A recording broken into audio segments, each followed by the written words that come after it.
Okay, good morning. I'd like to call the special board meeting of April the 6th to order. And I'd like our newest board member to lead us in the Pledge of Allegiance, please. Jacobs. Pledge allegiance to the flag of the United States of America and to the republic for which it stands, one nation, under God, indivisible, with liberty and justice for all.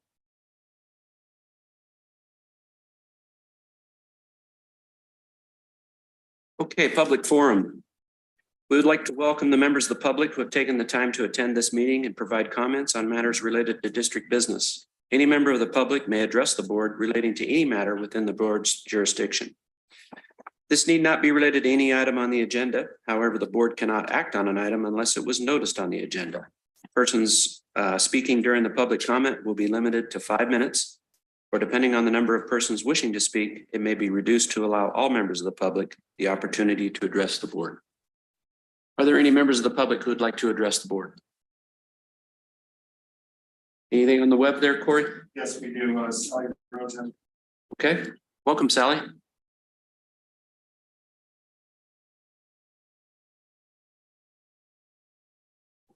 There I am. Good morning. Just wanted to take a few minutes to ask the board to continue to consider putting the storm damage on the agenda of a future meeting. We continue to have emails where we've asked about having core samples by horizon to double check how much sediment is in the lake to increase the amount of money we may be able to ask from emergency funds for taking the sediment out of the lake, which continues to be obvious.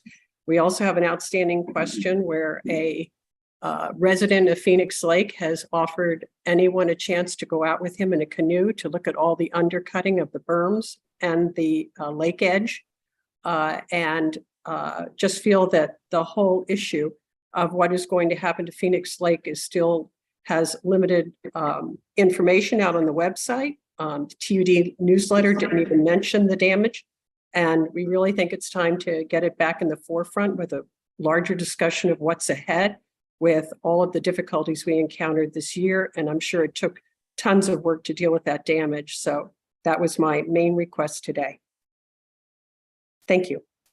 Thank you, Sally. We appreciate it. Anybody else, Corey? Not a moment, no. Okay, we'll go ahead and close the public forum then. Melissa. Okay, regular business. Item number 1, discussion and direction to staff regarding authorization to issue Proposition 218. Hey, good morning. Don Perkins, your general manager, President Kearns, and members of the board. The reason we're here today for the special board meeting, as you know, a couple of weeks ago, back in March, we brought the item to the board. There wasn't enough consensus on the board to move forward with the issuing of a 218 notice. There was several questions that were brought up. We're asked to go back. Evaluated your questions, tried to understand your questionings, and then provided answers to those questions. So Steve has put together a presentation, going to go step by step, provide additional information that wasn't provided at the last board meeting, and hopefully answer all of your questions. In conclusion, we'll all have an opportunity to talk about things, additional questions. This is the only item on the agenda. We have plenty of time to have a robust, thorough conversation, so it's some decision, hopefully. Pat? Morning. Yeah. Thank you. Don gave a perfect meeting. Heard.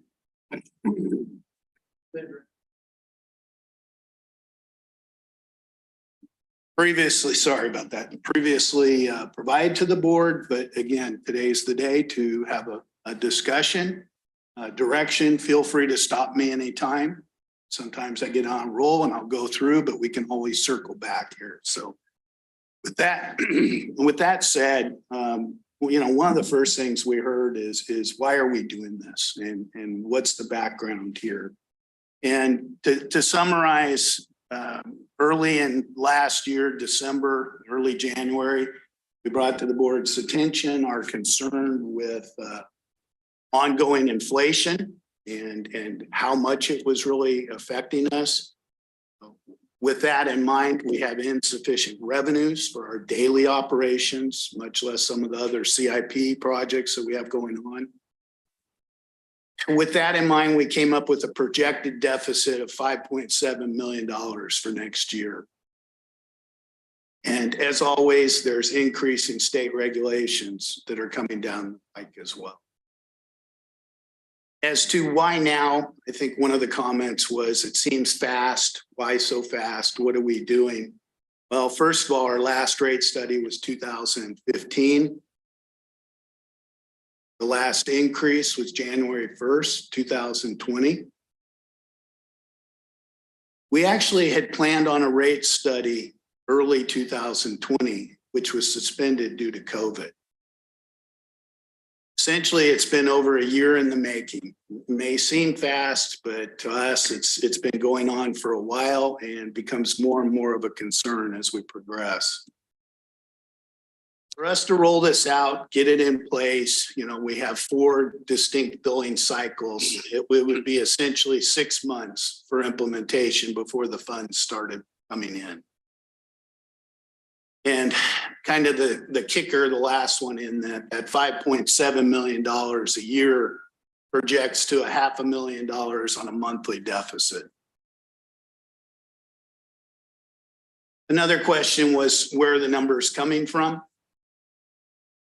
First of all, we brought the cost of services analysis presented to the board at the meeting on January 10th, 2023. The board directed us to internally go ahead and prepare the rate study report, which calculates the rate proposals. That was presented to the board on February 14th, 2023. And then we brought back the proposed 218 notice to the customers on March 14th, 2023. The core numbers, as was presented previously, is coming from a 5-year projection of revenues and expenses. Now, why 5 years? Essentially, the Prop 218 process allows a maximum of 5 years proposed increases at that time. Lately, it's been changing year to year, month to month, but 5 years is the typical projection we want for a 218 process. We began preparing a detailed, thorough analysis and projection in September of 2022. To give you an idea of the detail there, as you're all aware, the majority of our expenses are labor. And at the labor, we take it down to an employee level. Each individual employee has been analyzed by their step, their scale, increases, promotions, family situation, insurance requirements. We really have analyzed down to each of the individual employees. And Director Jacobs, right now, I believe we have over 80 full-time employees. And so that's how that analysis was done. After that, we go by department and by individual account. We have 11 departments ranging from raw water to wastewater treatment, everything in between, including administration, finance, engineering. We have approximately 45 accounts ranging from things such as electricity or fuel or consultants.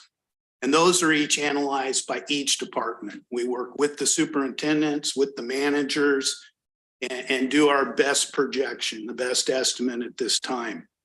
Those numbers do include inflation, which is rather challenging right now, as we know. But we tried to take into account the direction inflation's going and where we go in that. And so that was included on each year. The next big ticket item, the big number is the 5-year CIP. We have a 5-year CIP. It's on our website. The board adopts it each year for that. The 5-year CIP is approximately $40 million, and it does go up and down depending on the projects and the timing of that. But what we did was to average it for purposes of this projection, to average it per year and just to not further inflate that first year jump. And the 5-year CIP does include inflation as well, and that's identified in the plan. We have debt service coverage requirements. Recently, the regional, we have an upcoming USDA new loan that's going to go into effect when the regional wastewater plant is finished. Each of those debts that we have, whether it's with the state revolving fund, USDA, or an outside agency, has specific coverage requirements that we're required to build into our operations and our rates. And finally, we have a board adopted reserve policy. And so we're trying to take into account what the policy requirements are and what, prudent reserves would look like to the district. So these next two screens have been shown to the board several times now, and they've separated it between the water system and the sewer system. For us, we operate as an enterprise fund. We're a California special district. We have two enterprise funds. We have a fund for water and a fund for sewer. The admin is allocated between those two, but that's the required accounting method that we use. They're supposed to be operated as much like a profit entity in that we don't have a profit. However, we're required by law to charge sufficient revenues to cover our operating expenses, our debt service requirements, our CIP, and our reserves. So the analysis here you see on the screen is for the water system. It's broken down into the main revenue categories, which, as I just mentioned, the majority of that is from the sales or charges. Then down below is the expenses, separate into labor, and then the other categories of services, supplies, water debt, service, CIP. And then that calculates when I talked about the projected deficit. That first year, it's 2024, goes out the 5 years. So you can see in the first column, it's approximately $4.5 million. I've mentioned this before, but we live in a time of uncertainty right now. What's inflation going to be 3 years from now? We've asked a host of experts from purveyors, purchasing agents, engineers, finance experts, investment people, and everybody either says, I don't know, or they have a different opinion than we do. So to me, the level of confidence in this, the method we use to calculate this, I think is very sound and very reasonable. I'm an old school CPA, and I believe in not overstating and not understating and coming up with a reasonable amount that we can achieve through our budget process and to keep it as affordable as possible to our customers. So I have great concern and great confidence in this 2024 number. I mean, the $4.5 million is scary for where we're at right now. As we get farther down the road, the 6 million is kind of alarming in 2028, but we're really going to have to watch this like a hawk and see what happens with inflation, what happens with our chemical costs, what happens with our supplies issues, CIP, grant funding, all those other things. So in reality, I think, we're probably going to be addressing this again before the 5 years are up. It's not just a matter of here it is, we're going to adopt this. This is fixed in stone, we go forward. I think it could go up or down, but the way the 218 process works, this is the maximum. Whatever we propose to our customers is the maximum we can charge. We can charge less. We can delay charging it. We can analyze it year to year. But if we change the methodology or if we increase the actual amount, then we'd have to go back to a 218 process again.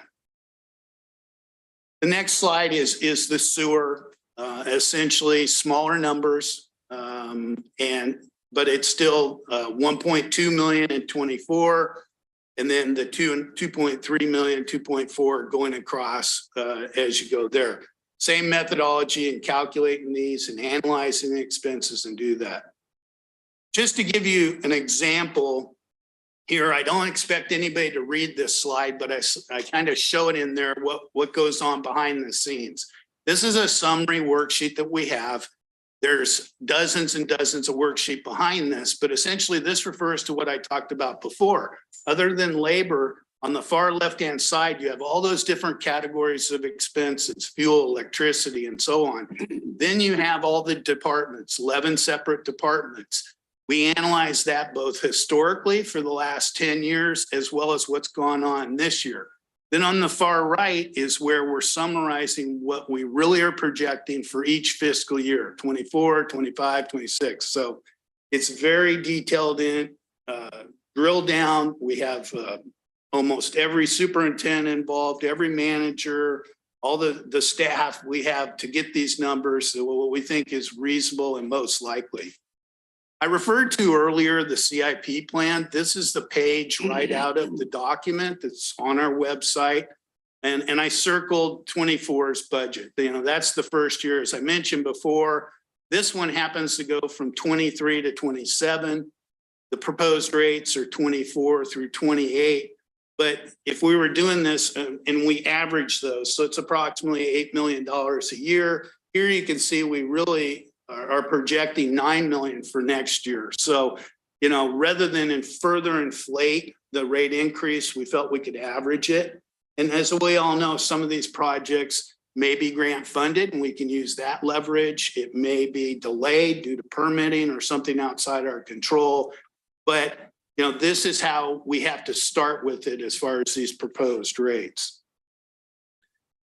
Another comment we heard, and again, if I'm going too fast, please feel free to stop me. We'll have plenty of time to discuss this. And I know there's a lot in here, but to hit on some of the key points, one of the questions was, you know, why so much in the first year? The proposed rates that you have in your board packet, you know, really kind of rights the ship and fixes that right up front. And you know, we can't recover past years, anything we might have lost there or anything else, but we can kind of set it correct for right now starting that. And in my mind, that minimizes future increases. There's different approaches to that, but you know, as far as what we looked at was, again, this ongoing historic inflation. Just last week, we found out TPPA is recommending we budget 15% increase for electricity. Electricity is one of our largest non-labor expenses. I think we were budgeting 6% for next year, and I thought that was a healthy increase, but you know, they're saying 15. We continue to have chemical costs that are going up each month on that. The Department of Safety and Dams sent us a bill or a notice saying that next year is going to be an 8% increase. So, you know, is that 6% sufficient? We're hoping so, but, you know, that's really where this comes from here. Back as I said to start this, we have a projected deficit for 5.7 million next year. Now, the further we delay this, the longer we minimize the amount of the increase, the more we continue to have that deficit, which either prevents us from accomplishing projects or meaning we have to cut some level of service. But, you know, as long as that on goes, then, you know, it makes it challenging. The last rate increase was January 1st, 2020. Again, reason to propose this correction in the first year. And, you know, I added a bullet here. We had a bullet that drastic cuts required if no rate increase. And, you know, really the concern is right now. We've already talked to our staff and said, we want to curtail every cost right now that we can.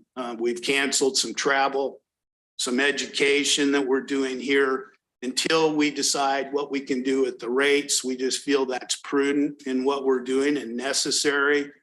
But, you know, if it goes forward longer, then, you know, when I say drastic to me, some of the ordinary operating expenses, obviously we can't do anything to jeopardize safety, water being treated, sewer being collected and treated and those sort of things. However, some other things we may need to look at. First of all, that big of a cut, 5 and 7 million, won't have to come out of CIP. And if we cut CIP, that traditionally, if you don't do a project today, it ends up costing you more later. I mean, that's been our example. The other concern I have, and again, I'm not the technical person in the room here from that perspective, but, you know, we talk about imminent failure. When we saw a tank we lost this year that we weren't planning on necessarily, but those tanks are built into this CIP. And so it's critical that, you know, we're able to keep these priority projects and be able to do them. Other items we're going to have to look at will be studies.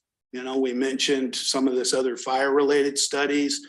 consultants, legal expense, having Jesse attend every meeting.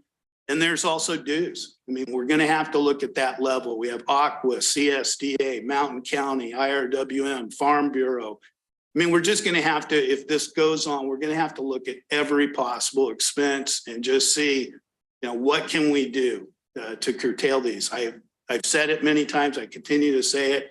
We run a lean ship. There's not a lot of fat here, and 5.7 million is a big number. But obviously, we're operating a very complicated system. Takes a lot of employees hands-on doing that. So not to be alarming, but that's just the reality from the financial picture. So, what are the options? We talked about this big first year. When we initially did the cost service analysis, we came up with basically 4 options. And, we could do nothing, just hang on, cut costs, do whatever we can. Well, with this projection in mind, the 5-year cumulative, and I'm calling it a deficit, would be $38 million. Obviously, we don't have $38 million to spend. So it's not really a loss in that sense, but I think it's important to see that over the 5 years, this is what it means if we just did nothing. Second option you sometimes see in these proposed rate changes is to do what's called ramping up. And for purposes of this analysis, when we first started the cost service analysis, we utilized 2% the first year, 5% the next year, 8% the year after that, 11% in year 4, and 12% in year 5.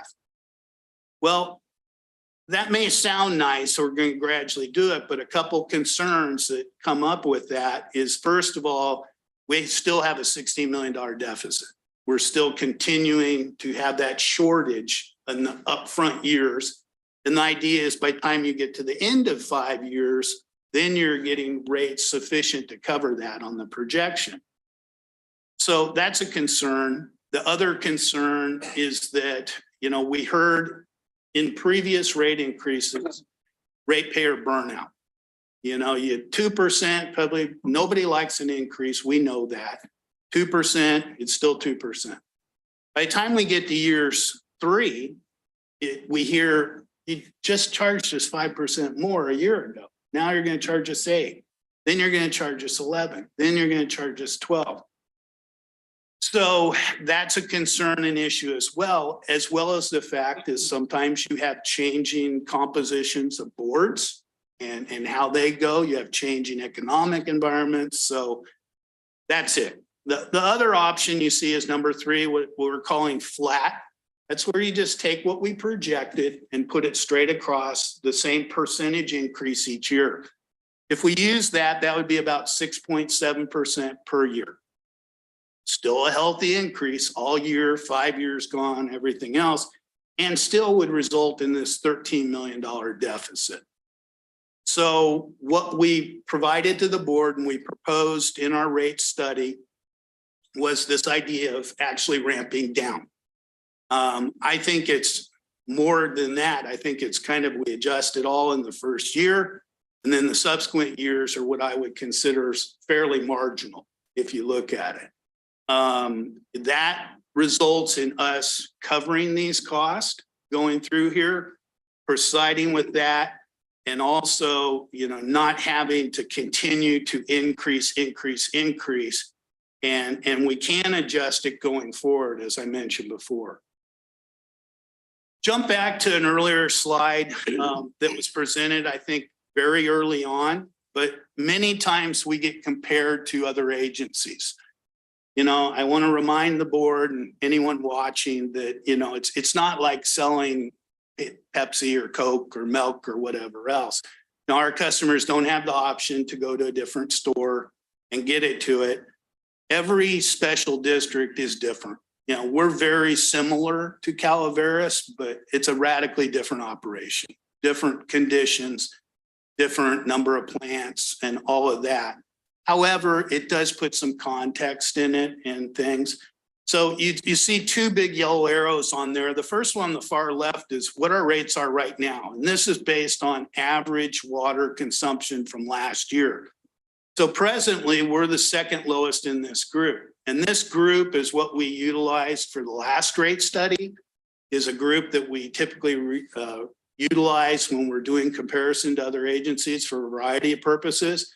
And so what we added here is afterwards with the proposed rate increase where we would be. And it's essentially identical to Calaveras as they are right now, 99.71 versus 99.72. It would make us the third lowest. Now, you can't propose a rate just based on what someone else is charging. It's not as if someone could look at us and say, hey, TUD is charging more, we can charge that.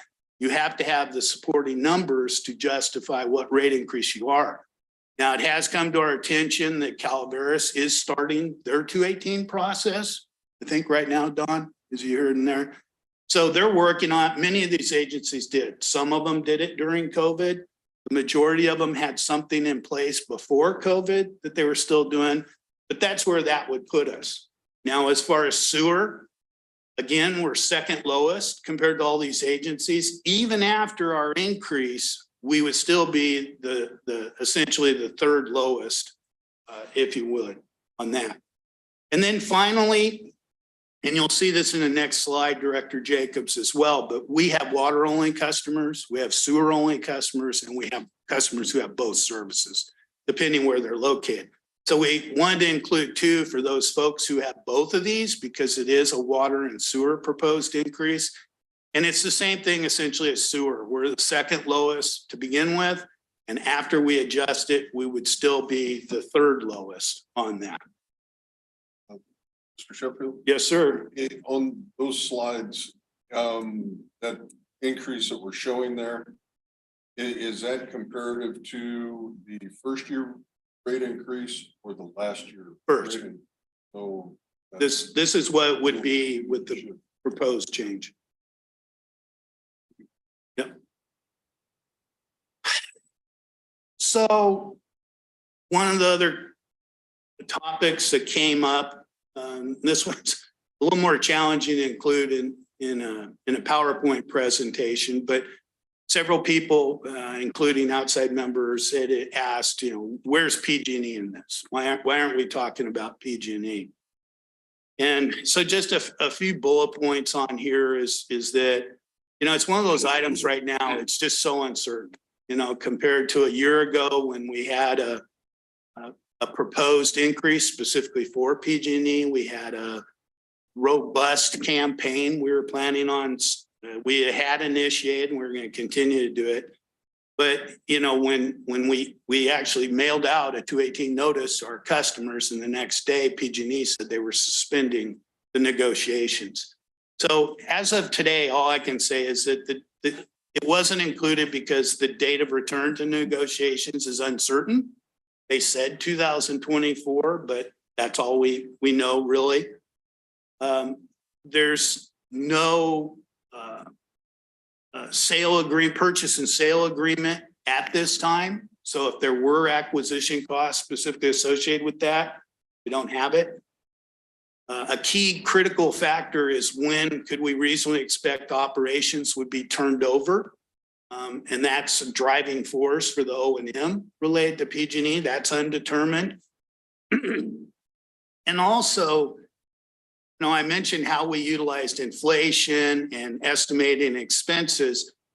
Inflation, I don't know exactly how that affected PG&E. Obviously, they have a lot of big projects going on. But I also think the current year effects on O&M estimates. And when I say current year effects, I'm kind of referring to our atmospheric rivers, our snow. We still have things we haven't gotten to. I know they're still working on getting things. And I think that's an important consideration in coming up with trying to determine what would be the cost if TUD takes this over. Some other items kind of more addressing specifically with this is, a year ago when we were talking about PG&E, if we took those same numbers, not knowing how to adjust those, that would essentially double this proposed rate increase. We don't really know the timing of it, but I think that would be a reasonable starting point. Another concern is that the way that rate increase was identified and spelled out in the consultant's rate study was that, you know, if we collect, one of the core concepts in special districts law is you have to utilize the funds for the purpose they were collected. So if we're going to collect additional water funds only and they were fixed for PG&E, then we could only use those for PG&E. So if we start collecting those, we're going to have to hold them in reserve and potentially return those down the road in there. And that's very much a concern and a challenge for us. And then finally, the rate study that you tasked staff to prepare for the board does not include PG&E. So if the board's decision is to include PG&E in some form or fashion, we'd have to go back and basically redo the rate study to include it and decide how we address these other factors. A quick reminder, and also for Director Jacobs' benefit, is right now we have water only customers, about 8,000 of them. We have sewer only customers of 650, and combined water and sewer 5,500. So the potential changes in rates would, you know, be applied to those customers in that form and fashion. Finally, 2 more slides before we open it up to discussion. In your board packet, you have the actual proposed 218 notice that we brought to the board last month. The last page in that is the actual treated water and sewer rates. This is just a summary. In your packet, I believe it shows. Yeah, it's in the same format. On screen, you have the treated. There's obviously treated, raw water, MID, raw water, and sewer. You know, essentially, the current column, the first column, is the base rate. So the proposed increase is $18 per month for a base rate for 1-inch meters or less. Basically, 97% of our customer meters are 1 inch or less for treated water. Afterwards, the increase would be $2.15 a month, $2.05 a month, $1.05 a month, and then $1.32 per month. So the average user would see approximately $22 a month for someone using 795 cubic feet a month. More than 50% of our customers stay within the 400 cubic feet a month that's provided as part of the fixed charges. But that's what we'd look at. The same percentage is applied in the over 400 cubic feet. You see at the bottom on screen, as far as the current rate being $3.40 per 100 cubic feet, and that would increase by those percentages. It's important to understand that what we did is take our established system that we've been utilizing for the 5 years, that methodology. It has not been challenged. Our customers understand it. And rather than change that methodology, and it's also based on meter size, the proposed rate study took and calculated the revenue requirements and utilized that as a percentage to increase it proportionately. So the customers, whether they're treated or raw, will receive that same proportionate increase rather than changing any kind of allocation or methodology there. And then yeah. Barbara has a question. For Glenn's edification and yours, could you just explain that 100 In terms of, excuse me, gallons? oh, gallons? Yeah, a lot of people can calculate Sure. how much their monthly usage is in. Sure. So, you know, 400 cubic feet is essentially 7.4648, excuse me. Good thing we got an engineer here. I do dollars and pennies and he's doing that. So 7.48 gallons is for each cubic feet. And in this case, 400 cubic feet would be approximately 3,000. About 100 gallons. About 100 gallons a day or 3,000 gallons per that. Per household, not per. Correct. Yeah. Steve, I got a question too. Sure. The per hundred, over 400 cubic feet and the per 100 cubic feet tiers. And they continue on with the 1.5 inch, the 2 inch, the 3 inch, the 4 inch and so on? Or are they different because they're larger? The only difference with the meter size is the base charge up ahead. Everyone else would get the same 400 cubic feet. So, you know, if you had a 8-inch meter, you're obviously using a lot more water than the 400 cubic feet, but the 400 is what's included. Okay, thank you. Yeah. Important distinction too, just for, again, anyone listening and the directors is during the 2015 rate study was when this idea of providing some water with the base amount. At that time, there was a lot of talk. We've been coming out of the drought, the significant drought of 14-15. The state was talking about a livable amount. State was talking about calculating it per occupant, some other things in there. We've been tracking it. We checked it. That's what was come up with, a livable amount. And again, over half our residential customers do stay within that amount. It's something that the state feels you can control, you can do that. And so we're not proposing changing that 400 cubic feet. We did not have it included before then. It was a different kind of setup and structure. But the 400 is what came into place in 2015 and what we're proposing to continue to provide now. Last slide is proposed sewer. Again, that same revenue requirement we had in the earlier calculation. That works out to $9.10 per month, starting off for the first year. The next year would be another $8.43, and then $46.77 and $1.01 going forward. So the combined increase there is 27 per month on that for both water and sewer for the base rate. And then if it was just the average would be approximately $31 a month. And the total combined, I should have said, you know, as far as if they stay within that base is $325.68 per year. If it was an average customer at 795 cubic feet, that would be $370.68 per year on there.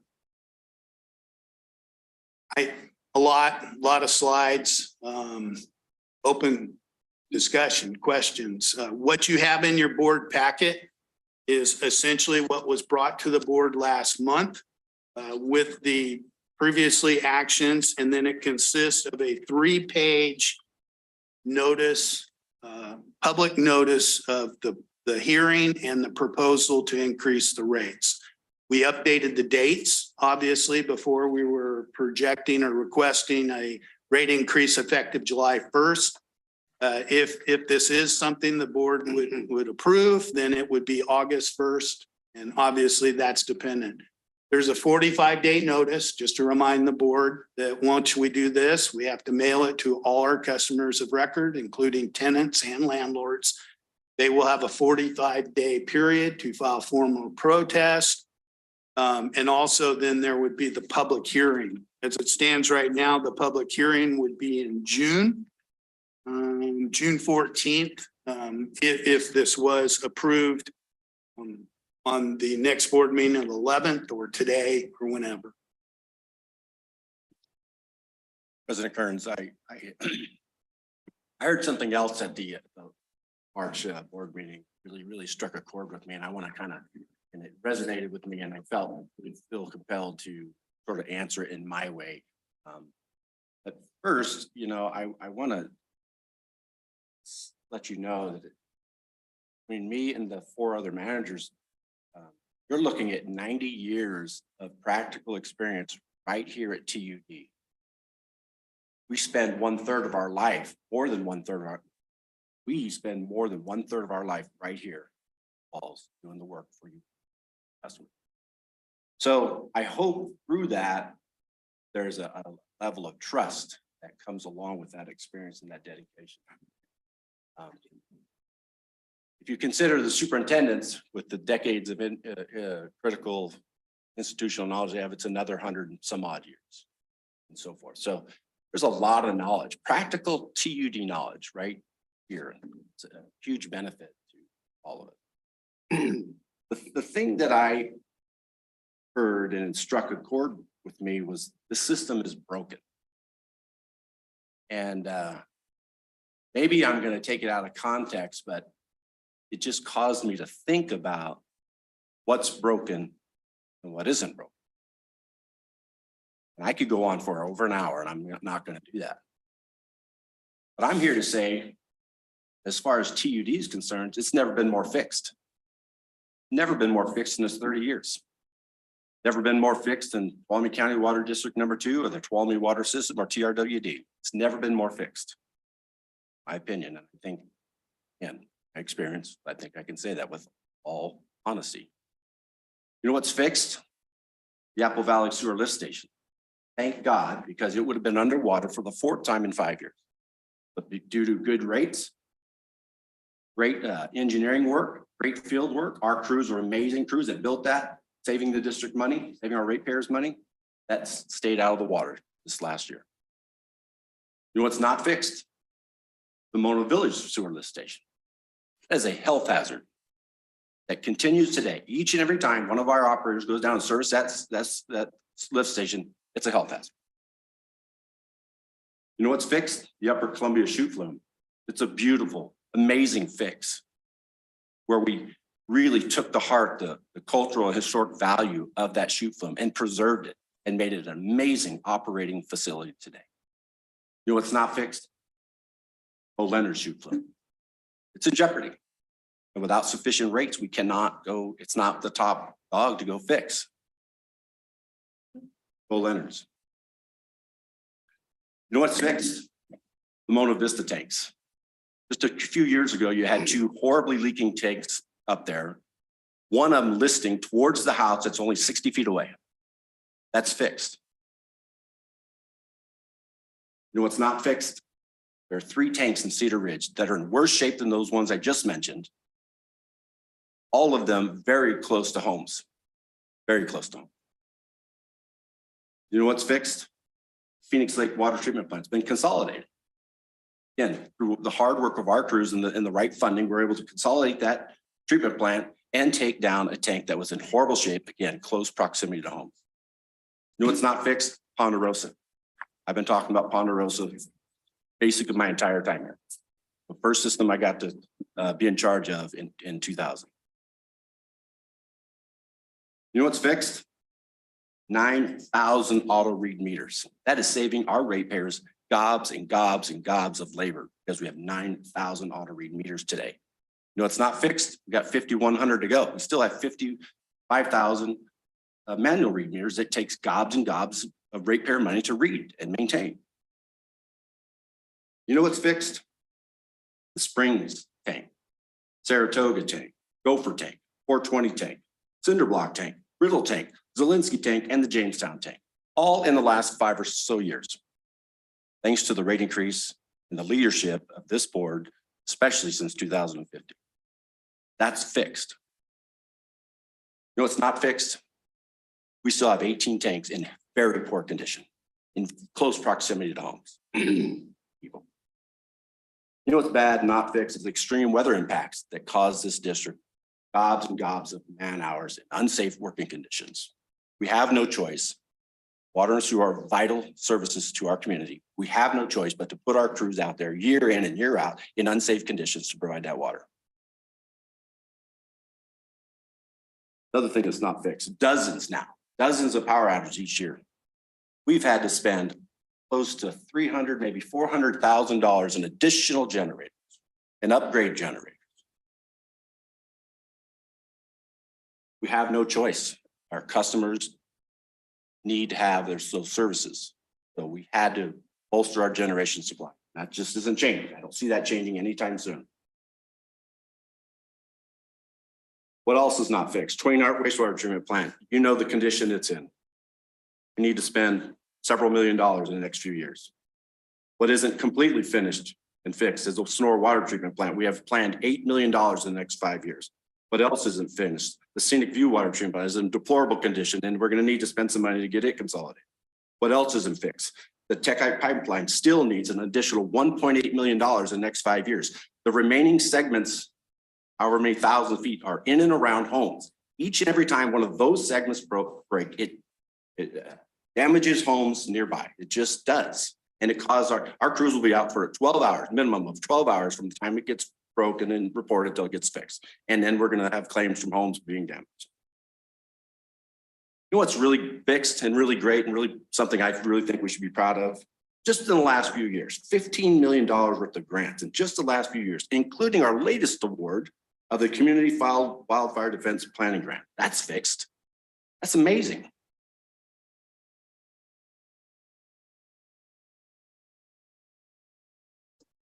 You know, this is not new news. This is a decades, 100 years old deal here. Our water supply and our water storage is not good. It just is inefficient, ineffective.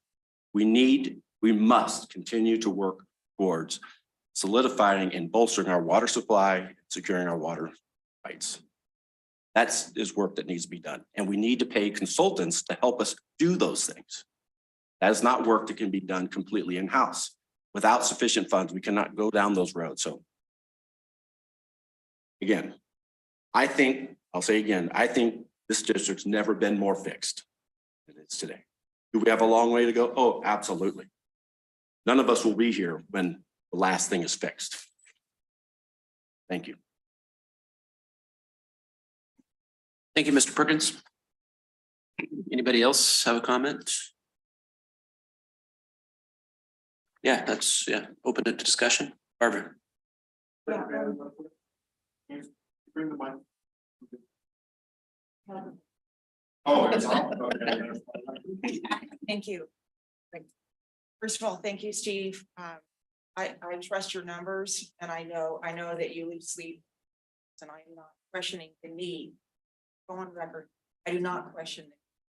I know things are broken, and I know that more things have been fixed in the last few years than when we didn't raise rates, just kept living off.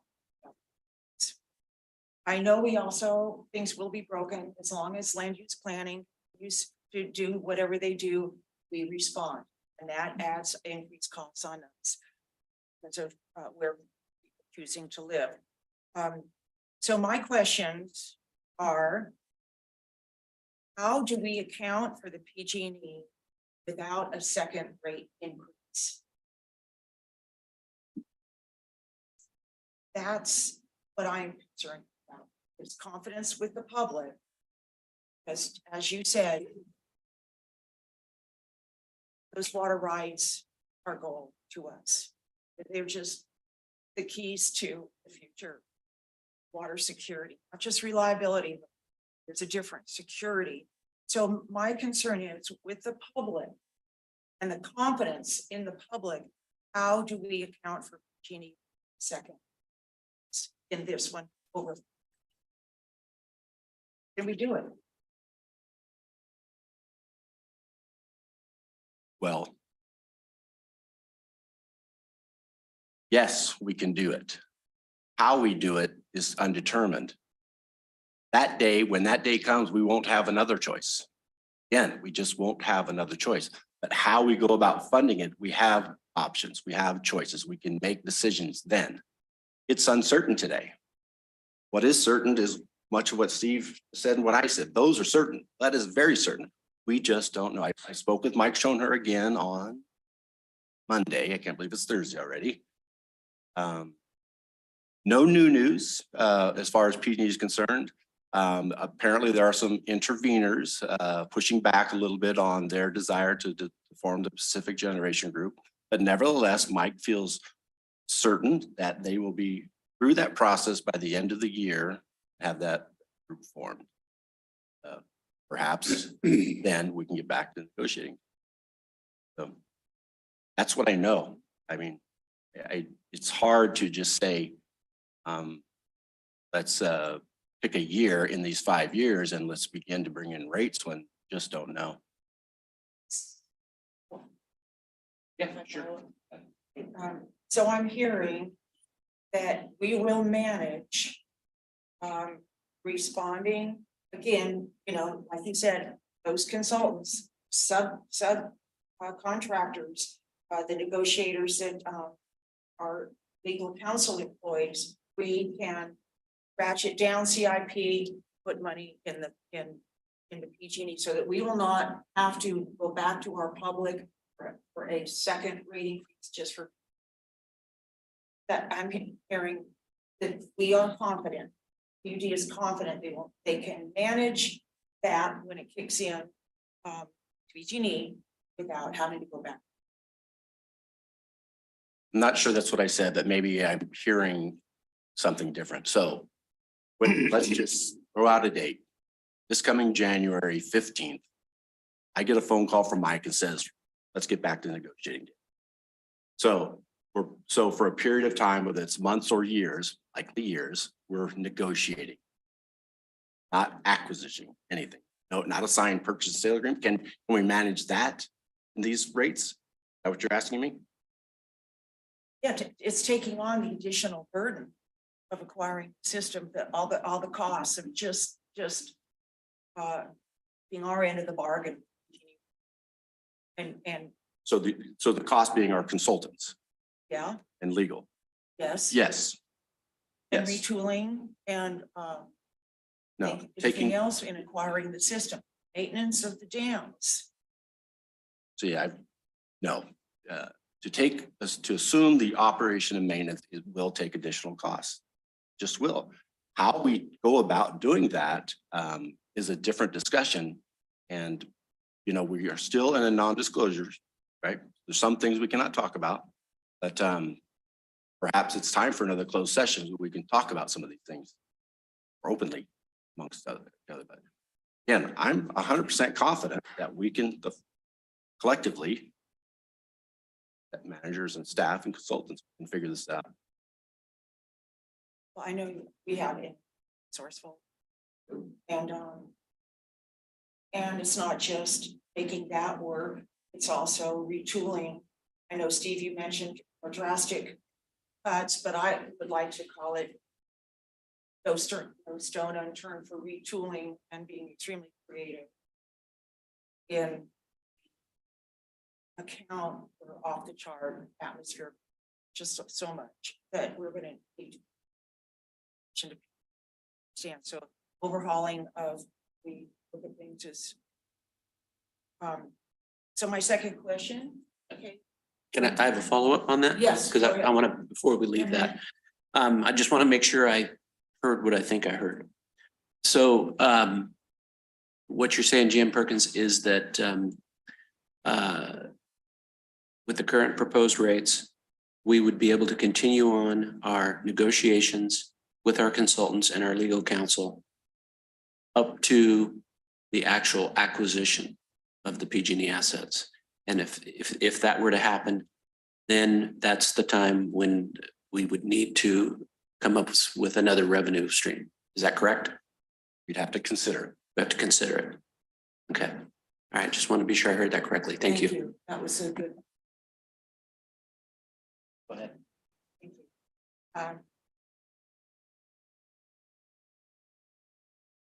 See. I have questions about Moses.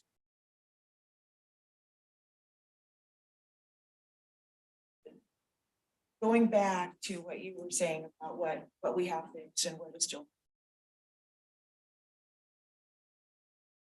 We all probably were adding to that list, both of us in our. And I wanted to focus on our agricultural users because I feel that they're a little bit fun. And as an ag user, water user, I see the benefit of encouraging people to use outdoor water instead of indoor water for their outdoor needs. Benches, we have horses, we have animals, we have etc. California has ratcheted down for 55 gallons per person. We are including 100 gallons per household, which I'm not arguing with. I just wanted to show the state conservation nature. Where I'm going is, I feel that when we put 650 sewer customers, I feel that it's important to break out our raw water users, since they were the original users of this system, because that's was made before electricity and pumps and everything. That's all we had was ag users. Our county grew up around the tip system. We have under 600 at this point, I think 500 and something or other raw water customer users. They are included in the treated water. But my question here is that I would like us to have a rate comparison study, the raw water customers. They right now it's gone up. There's a lot of us, believe it or not. I mean, we're almost on par with sewer. But that's a group of people, and the costs have gone up. Why? Land use planning around our raw water system has made it impossible to get there. I mean, when I look at my list of costs as a ditch customer, my water quality, I have all kinds of things I could fix with that, including partnering with the county more and more to help us maintain water quality and get a fair deal with our raw water. So my concern is I would like, as part of this package, an outside person do a rate comparison study on our raw water. And a recommendation. Okay, you need law enforcement. You can't even get into some of these places. You need some of that fire money needs to be put to good use. We need the county to help make it okay for us to do our maintenance on our system. Yes, it goes through private property, but it's our conveyance. It's our asset and so we need individual partners, et cetera. But I would be very interested. I know we have mentioned this before in the ditch committee about getting more folks again off of treated water and onto raw water for outdoor to save treated water costs. And in addition to looking at the whole watershed, including Phoenix, because for our water, we're just plumbed through nature. It's really the reality of it. So as part of this, one, my concern is PG&E, which I already stated. And the second one is along with going into this rate increase is getting an outside comparison, raw water comparison study to see how that breakdown is, so that we can actually treat our raw water customers, not just embedded in treated water, but as their standalone. Because I think part of our long-term accomplishments is to protect the distribution through laws and ordinances, things we're not. So that's part of the retooling, rather than that's part of looking at all this different that we have to go forward. So those are my two concerns, but the main concern, of course, is PG&E concern. And then Steve, I really appreciate those breakdowns for what happens if we do nothing. And what happened, so if we ramp up. Pardon me, Barbara? Yeah. Before you go on to the next one, Yeah. I have a comment on your ag question there. If you don't mind. Mhm. Comparison rate study. You mean to compare it with nearby counties, whatnot? Yeah. How they address their ag customers? EID. Right. Okay, just asking. Right. Thank you. I'm sorry to interrupt you. Yes, thank you. Because Steve has talked about it in each committee, that that's something we need to do if we're going to get more customers. Right, so just briefly, one is we've never turned down a ditch connection. If somebody comes in today and wants a ditch connection and they're adjacent to the ditch or whatever, we'll provide them that connection. I do not disagree with you that somehow we can get 100% of our customers to use outside I water. didn't say that. Oh, I'm saying, I'm just thinking how wonderful, I'm agreeing with you, right? How nice it would be because you would take that demand off the treatment plant operators. Their systems would basically flat, which would be great. Anyway, so I agree with you. There would be some benefit there. And if, President Kearns, I know you're going to address the committees in an upcoming board meeting, but if there's a desire to have a ditch committee meeting and or a finance committee to discuss these options, I'm more than willing and able to do that. And it's not my derail. I just, Yeah. you got us going with this really great list because I don't disagree with anything you said on. So back to the, Steve, that the flat line is appealing, even though, because it's a 6.7% each year rather than the 28% jump. And I haven't made up my mind. I just want to say I appreciate you putting those options out for the board to consider. And that's all. Anybody else with any comments? Director Boatright. Yeah, I got several. On the wastewater side, Steve, we've got the 14 and 13. No, 17.8 and 14% increases. Are those being projected right now, driven by the USDA loan for the Sonora Regional Wastewater Treatment Plant? Both the loan and also expected operational. Is there a breakout as far as the operational cost for that? Where I'm going with this is I'm having a hard time reconciling these numbers in general. For water, for raw water, for the wastewater side. Specifically in the wastewater side with this increase, I remember directly asking the question in the board meeting that most of this current board was there and approved accepting the loan from USDA. I asked if our rates are going to have to go up to make this payment. We obviously should have known what the payment would be and whether our current rates at that time would have covered that.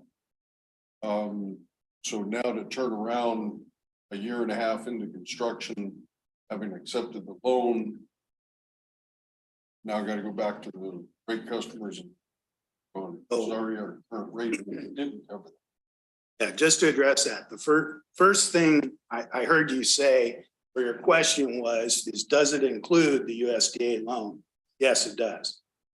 Second point is, when we did the USDA loan, we proclaimed we were not going to need to do a rate increase to do that loan and build this. That stands correct. The main reason for these increases is the increase in utilities, labor, insurance, fuel, chemicals, all of those things.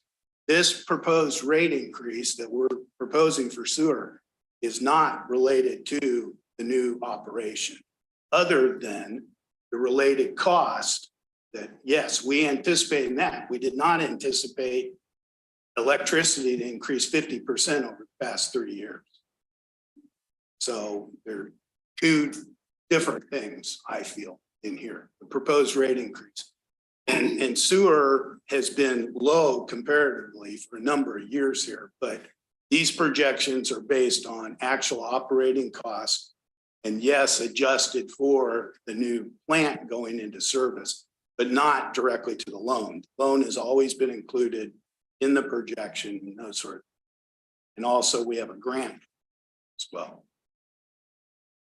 On the quarterly finance report, The last one that I recall the board being given would be for last quarter of 22, October through December. I'm having a hard time remembering where the quarterly report actually showed that we were, ending up deficit spending. As far as the projection for being the $5.7 billion deficit, is that strictly governed by the increased costs that are perceived? It's, as mentioned earlier in here, all the above. If you go back to the presentation for the mid-year, it was expressed at that time a significant concern about inflation. Other directors had brought up the same concerns. It has not reared its ugly head because we did project and budget for. This year's budget, we did have approximately a $3 million deficit included and provided for.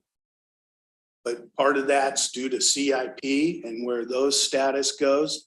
And then again, this projection for next year of the 4.5 is directly related to what we've experienced this year, specifically with fuel, electricity, labor, all of those, insurance, all of those has come into it as well. So I feel fairly confident in that $4.5 million deficit for next year. As far as this year, we're still operating within our existing budget, which was a deficit budget adoption as well. In addition to that, as I showed in CIP, we're going from 7 million to 9 million in CIP planned for next year as well, even though the proposed rate increase is only including the 8 million. You mentioned labor cost increase. Is that part of the 3-year MOU with the union? Absolutely. Board adopted in there. It is in the projection. Absolutely. I recall the board adopting that. Not clear on whether it was unanimous or not, but at the time that staff brought that to the board was not made aware or informed that, this is going to drive our deficit here at TUD. And that is not to undermine or say that, staff and our labor forces are not appreciated for their years of institutional knowledge and expertise in the fields they work in. It's very hard as a board member when, let's take a look at that, doing the preemptive negotiation with the union so that we don't have the negotiation cost associated with that. That was a cost savings. But by presenting it to the board in a fashion of a cost savings, now the board having adopted that and move forward with, in contract.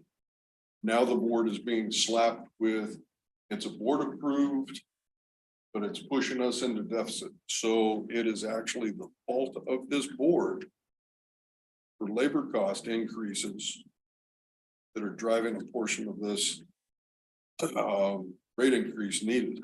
So I Just- have a question. just to If clarify, you can answer, what percent of this $39 million deficit related to the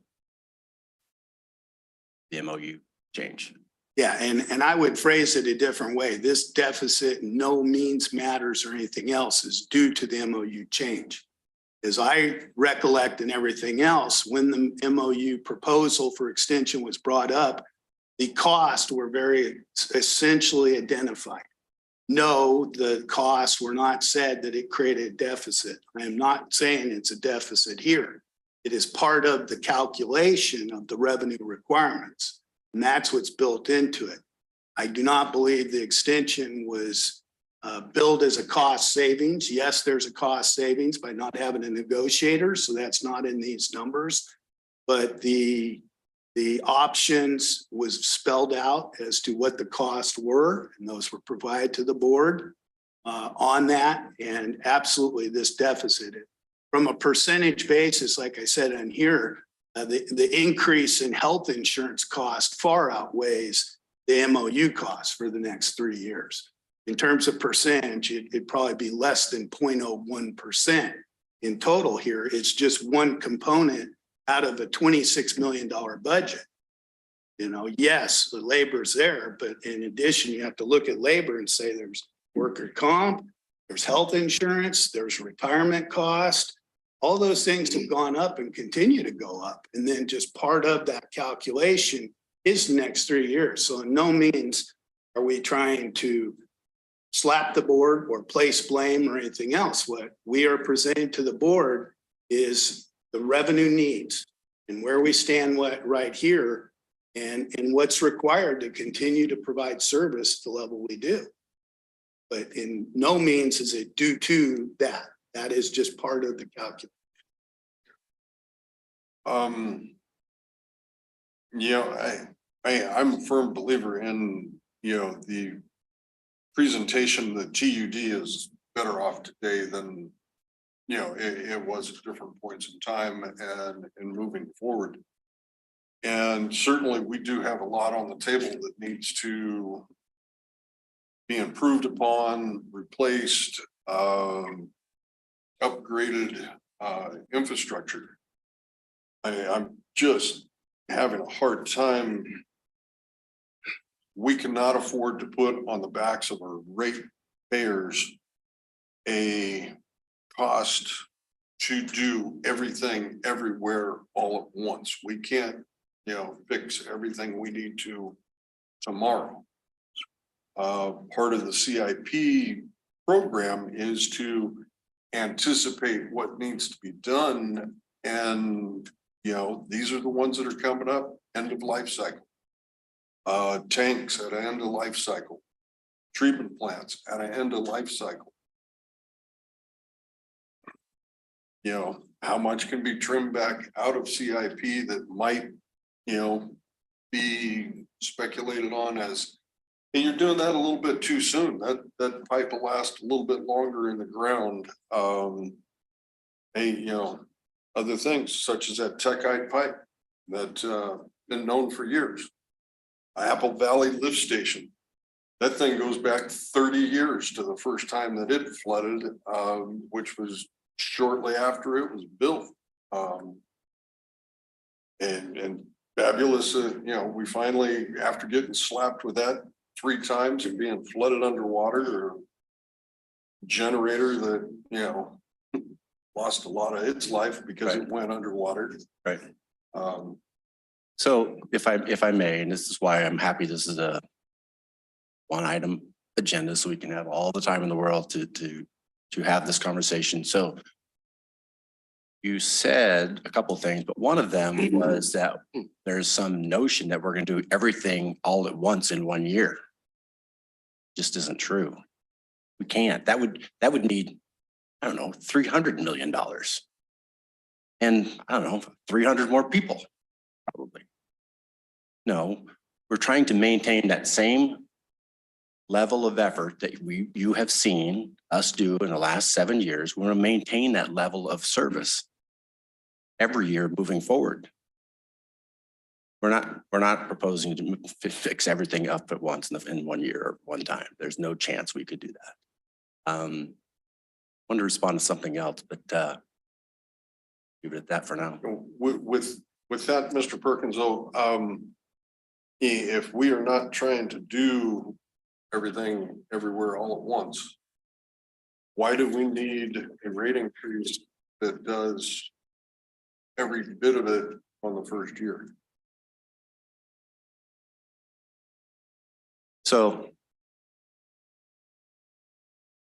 inflation, the cost to build the tank is a lot more today than it was 2 years ago, a lot more.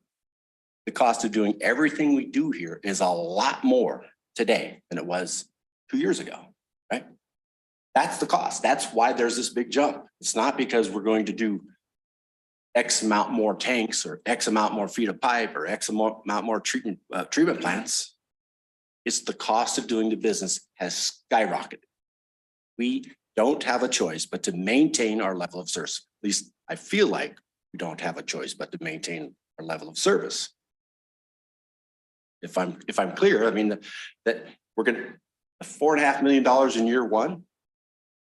We'll have in year two, plus a little bit, and in year three, plus a little bit more, and in year four, plus a little more. So it's just a level of the cost of doing everything has just gone up. I don't keep repeating myself, but it's not, again, we're not doing, 5 years of CIP work in year one. Oh, that's all I have. Steve, yes. Yeah, just to echo that, I think it's important, not really sure, Director Boatwright, where we're miscommunicating here. We're not proposing to spend all the money in the first year. We're proposing to adjust the rates in the first year so as to not having to reduce services, not having to deficit spend, not having to go back to the customers each of the next years for more and more and more and more. We can't change, it's hard to think. Just last month, 3 years ago, COVID came into all our lives.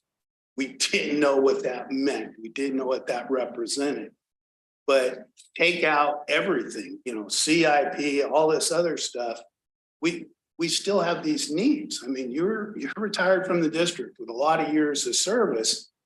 Labor is everything, number one, and those costs in every regard have gone up, not just the extension. Number two, look at our top expenses: supplies, chemicals, electricity, fuel, all of those historic epic changes in costs. So what this does, and I think context is important here. Nobody wants a rate increase of any sizable amount or anything else. But we're talking about, for the vast majority of our customers, $18 a month for water. And that $18 gets us to continue with the same level of staffing, the same customer service, the same improvement and commitment to our CIP program that we've shown for the past 5 years. Now, when somebody says, what'd you do with this money? This is what we did. But on the same token, not just to say, well, they're just going to raise rates the next 5 years again and everything else. This is showing them that we can make a real correction. We'll take that $18 for water and make a real connection the first year. And then going forward, it's going to be $2 to $1 a month. And so I don't think we're front loading. I don't think we're super funding CIP. I don't think we're doing those things. But the cost of CIP is frightening. I think, Eric, you can kind of chime in here on what you want. But just to clarify for everybody here, it's the context of righting the ship, getting on track that first time, and whether you say pulling the Band-Aid off or whatever, but that makes a world of difference to this organization, this community, these ratepayers.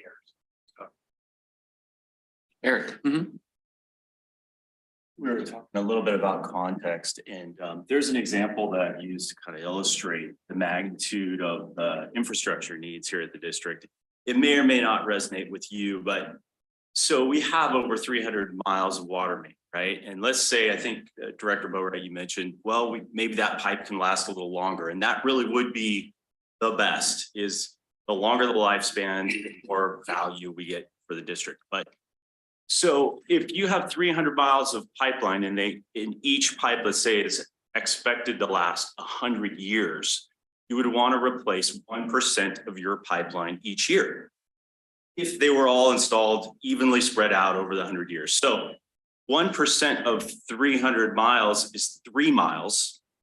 It's about $1 million. It's over $1 million a mile. So that would be $3 million each year that we would be investing in just water distribution improvements, not to mention all the other needs that we have. And so in a perfect world, we would solve these problems or fix all of these things in year one because of inflation. But these are future liabilities that will cost progressively more, assuming we don't have deflation. And so collecting money today is going to have a great value to our ratepayers in the future, rather than waiting and funding as we go. We need to have reserves. We don't have reserves, we can't do large projects. If we can't do large projects, we can't consolidate our infrastructure and we can't achieve better efficiencies. Right now, we fund our CIP as a pay-as-you-go, basically year to year. And the board adopts the annual budget. And we usually try to achieve more CIP, like budget for more CIP than we can actually complete, because most projects last longer than 1 year and they bridge fiscal years. And so that was a deliberate decision. And when you look at our budget and our quarterly financials and you see, well, they haven't spent all the CIP money that was budgeted. It isn't because we don't need to spend it. It's just because we physically can't get all those projects out the door and completed in a 1 calendar year period. So I don't want anybody in the public to have the impression that we over budget CIP because we don't really need all of that funding. We need all that funding. We just there's so many different factors at play in order to deliver a CIP project that we frequently can't spend it all. But it's a future liability, no doubt. And to have it all come at once or have a big rate increase in year 1 or year 1 and 2 provides the district the flexibility in order to deliver on larger projects. And Sierra Pines is not even represented in this because the district's so aggressively going after grant funding for that project that we hope that when we get Sierra Pines, that will free up the ability to consolidate and do other projects with some of the reserves that we need to have as a district. So hopefully that clarifies a little bit about CIP and why it doesn't appear that we spend all of it every single year.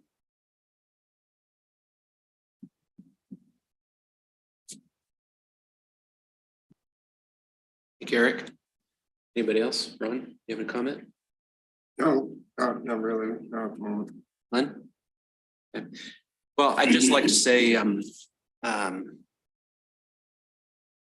understand the larger increase in the first year. I do. It's to get us ahead of the curve so that we can continue, just what you said, continue our current level of service.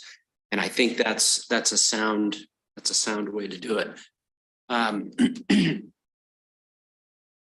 tell you, I did not like it being a board member here when that tank filled in Twainhart. That was not a proud day for me being a board, being on the board here at TUD. And I hope to God we never see that again, because that was horrible. And I know, as Don spoke, we have other tanks out there that are in just as bad a shape. And we've got to get a handle on some of this stuff. It's when you turn the TV on at home and you see the news and they talk about inflation, this is it. This is how it affects us here in Tuolumne County today. This is the reality of it, unfortunately. And it's not just some fantasy land out there that, it's never going to affect us. It does. It affects us right here, just what you're talking about.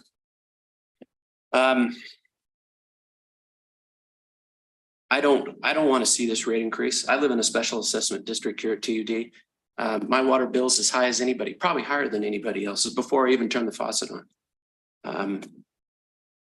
But what's the alternative? We're going to just let this system just continue to rot and fall apart and have tank failures and everything else going on here? I mean, we can't afford to do that. We just can't. I don't see where we have much choice. However, that being said, I agree with Director Balin on the ag use. I'd like to see that rate comparison study as well. I'd like to see that before I vote to approve any rate increase like this. But it's it's all the above. It's the inflation, it's cost of goods and services. You know, and another little thing here, it's always been a little bit of a pet peeve of mine.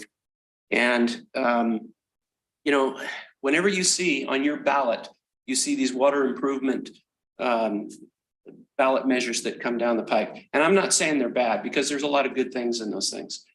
But every time those things are passed, it's not saving us money. It's costing us money. And the people that vote for it, and I'm one of them, I vote for those usually, but it's not going to make your water rates go down or your sewer rates. It's going to make them go up. So think about that. It's the inflation. It's all the other things we've talked about. It's Sacramento just as much as it is anything else. So we've got so many things out there that affects what we pay per month on our water and sewer bills that that we have to take into account here. Anyway, I'm getting a little emotional here, and I shouldn't. So I'm gonna shut up now. Anybody else like to comment? Director Ring. Yeah, you were pretty emphatic about that raw water appraisal situation. And I've been thinking about that, and it's like, I think we're going to be like comparing apples with oranges. I don't, you look at the spread of the different sewers from the different utilities and the water that Steve put up, and you know, it's all over the map, and that's what you're going to see again with that being appraised for, or having an appraisal for the raw water. And I think that right out the gate, we're going to have well, Eric Hall can probably answer to this. How many miles of ditch system do the TUD ditch crew, and sometimes the whole darn crew, have to keep up in order to get that water down to the ag users? I mean, the lowest treated water plant, I believe, is either Sonora or Columbia. After that, you know, it's not serving the treated water folks at all. It's then going down to the ditch customers. So that's going to be, that needs to be figured in. That's a huge cost.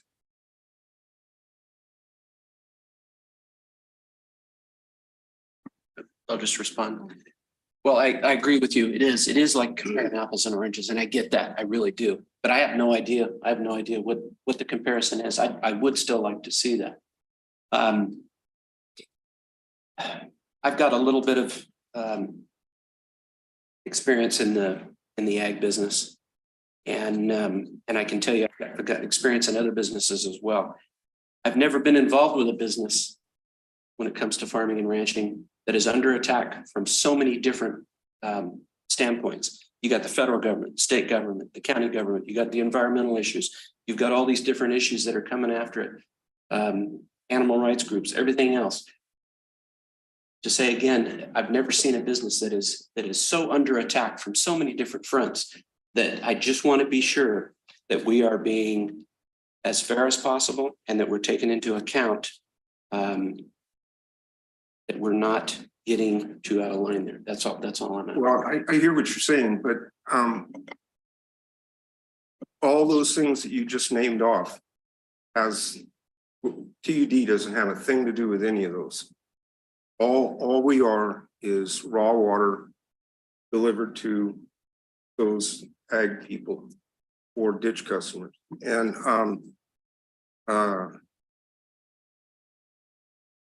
I don't see how you can adjust the cost of getting that water there just because there's some other utilities that have some method of delivering the water to their ag customers less expensively.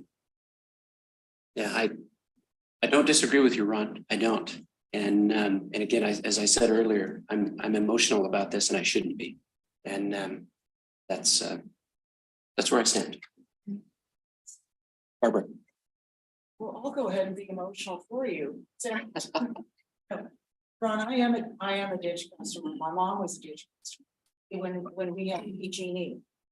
And I just want to say that because of a lot of things that are out of control, for how we can manage that water, quality, it has a lot to do with the encroachment on the system. And I know you know that, but I would like to see my breakdown, right? Because as a ditch customer and also others, like Jeff said, I have folks call me that go, well, wait a minute, I'm paying for the maintenance in my base bill. That's paying for the maintenance for water delivery, raw water, not even going through. It's raw water. Oh, it used to go for. And then there's an increase in water you pay for when it's actually used. So I'm okay if an independent study comes out and says you need to pay more. Okay, but unless we find out all these little things that are calculated into the raw water use, I don't look at a rate comparison study for raw water as just okay, we got this study and it goes on the shelf.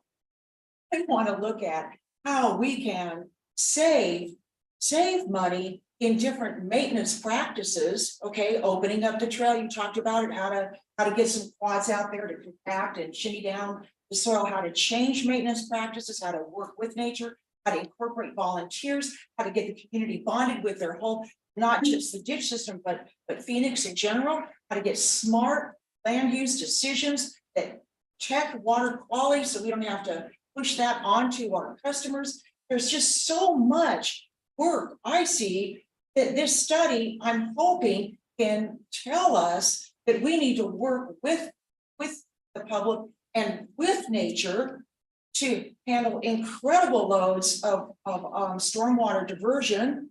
We may just need to look at this for how we can incorporate the whole county in our water management system.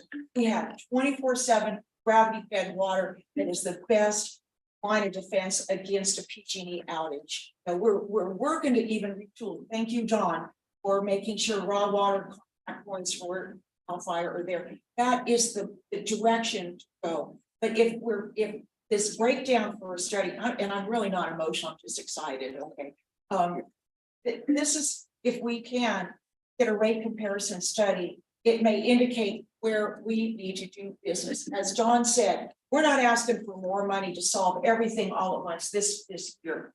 We're asking for this 28% to maintain. And I want this board to look at that maintenance and look at how we can retool it and discover new maintenance. Ron, you came up with a whole new invention that could automatically float snow. I mean, I know these crews are thinking all the time when they're out there. That's how the Pulaski was invented. That's how the McLeod was invented. It happens when you're out there. So anyway, I'm again going on a diatribe, but I think that this rate study is important for future information to maintain in a better way our system. Well, I'm not going to disagree with you.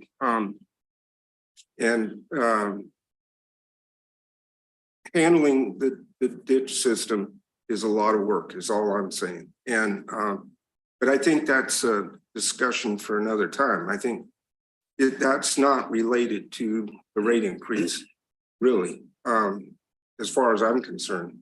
Now, after we get ourselves straightened out financially, then that would be something that maybe the water committee could start out on and trying to get that assessment done for the water, as well as maybe the ditch committee going back and trying to come up with best practices for the ditch, and then take it to staff, Eric Hall and so on, and improve the ditch systems and make it safer.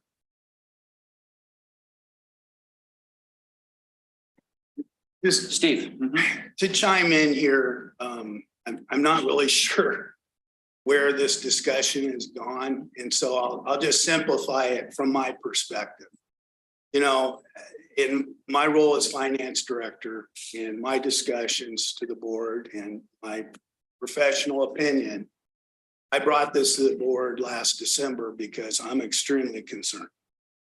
I feel right now it's fiscally irresponsible not to address a rate increase as soon as possible, just from an operational standpoint.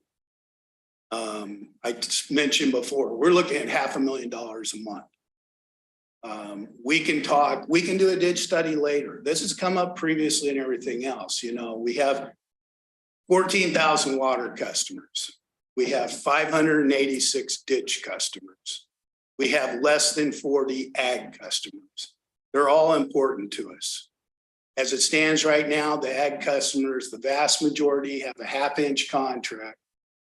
And those people never or rarely go over that 1/2-inch contract, so they're not charged for consumption. For years and years and years, they were only charged when the ditch was running, not running. The last rate study implemented this $25 a month fee. It's gone up to $35. That gets a ditch customer 5,000 cubic feet a month. Those things can all be looked at. But when this board wanted us to proceed with the cost services analysis and the rate study, we said, we're going to keep the methodology the same. If we want to change the methodology as far as meter sizes or ditch customers or allocations, I think that's outside the sphere of what we do.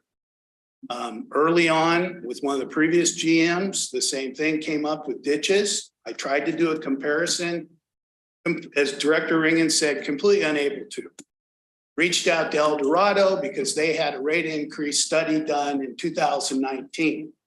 Specifically, they charge their customers for reclaimed water. We don't. They charge various classes from different areas and that sort of thing. Their rate study was over $350,000 to accomplish that ditch thing. Started at 70, went up to 370, took 3 years to complete. If what I'm hearing is you want an outside consultant to do a rate study, it has to be an outside consultant. I don't feel we're able to do that. It will take at least, in my opinion, at least a year to complete that comprehensive rate study to include all the things you mentioned, and we don't have the money for it. So as always, I'll provide the board whatever's requested, whatever they need, but what we are recommending is the $18 a month as soon as possible through the full 218 process and everything that. And then if we want to budget and look at a specific allocation, it wouldn't just be for ag, it'd be for ditch, but I think that's the only responsible way to go. That's my opinion and what we've proposed today. We just need direction from the board as to what to do, because again, we were tasked with the rate study and the proposed rates. And that's what we brought. Question for you, Steve. So that slide you had on there that showed the different water rates and sewer rates by district, that was a full-on rate study result. Those were results from a full-on rate study? Those are current rates. We went out and researched each district and did that. That's what I would like to see. What's that? For the raw water? Yeah. Mhm. Yeah, and again, everyone's different. Like I said, El Dorado has reclaimed water. They have different classes and functions. You go to Nevada, it's a different story, somebody else. And that's why we didn't include it. It wasn't comparable. You'd have to explain every single thing, how much water they're including, where it comes from, the whole bit. Ours is based on the fact that if you go back to the 2015 rate study, there was no way to increase the raw water customers' rate sufficiently to cover operations. So they initiated the $25 and it was $5 a month. What we're proposing here is they will get the same percentage increase, as everyone else. But already, for those of you who don't remember or haven't been involved before, 60% of the raw water goes to our treatment plants. So when we calculate the cost for the ditch customers, those 60%, every bit of that is coming out. That is not being charged to the ditch customers. Ditch customers don't pay for chemicals. Ditch customers don't pay for treatment plants. Ditch customers pay for floating snow, clearing out snow, water events, all the things that they're doing on a day-to-day basis and is charged specifically to that department. So that's long before we get to this analysis. But the rates were based on the fact, take out all the expenses that are not related to raw water, and then calculate and provide them the inherent base amount, which came up with, when you convert it, 5,000 cubic feet a month.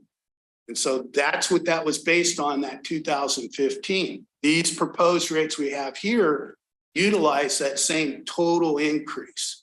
If we want to analyze it, if you want to analyze it based on cost actually incurred, I'm confident that any ditch study that we did would recommend ditch rates be significantly higher than they are right now. That will be the end result. But I'm just concerned about our timing here and where we want to go for this and how we fund this and do that sort of thing, because again, we have a day-to-day operation right now that is looking at a significant deficit next year. So that's it. Hopefully the board can give us some direction. We can bring it back, bring it different, something this, but this is staff's recommendation. All right, thank you, Steve. Any more discussion? Director Kearns, have we done public comment on this as yet? Pardon me? Have we done public comment on this as yet? Yeah. Not yet. We haven't got there yet. Director Jacobs? Kind of related to what you were saying.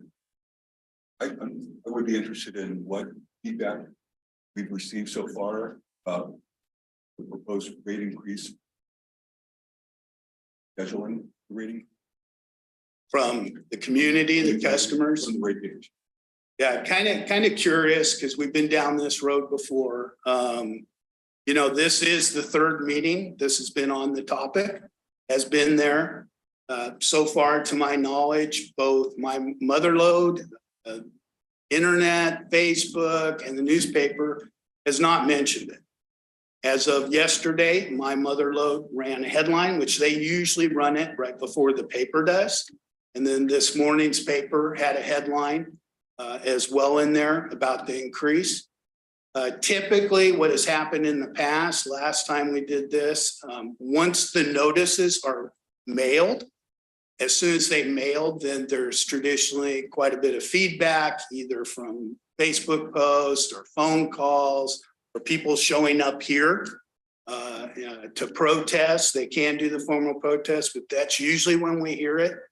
I can report that we did receive several phone calls yesterday from people, and the people who call are usually upset that we're raising their rates and doing that. But I don't know if you saw the headline in the Democrat today.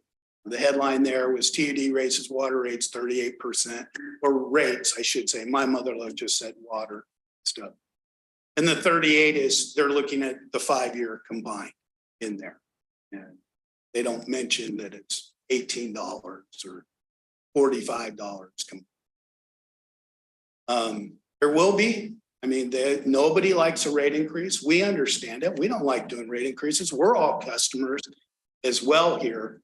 But I think we're extremely transparent. This board has asked us to do it. We've provided the numbers repeatedly.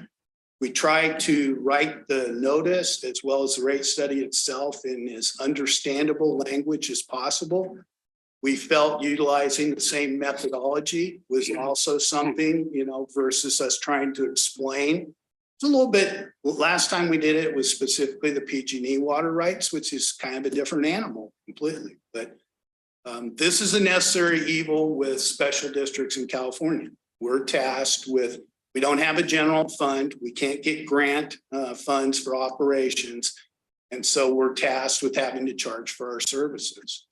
And, you know, it's been, like I said, since 2020 that we had a rate increase. It's been since 2015 that we actually had a rate study.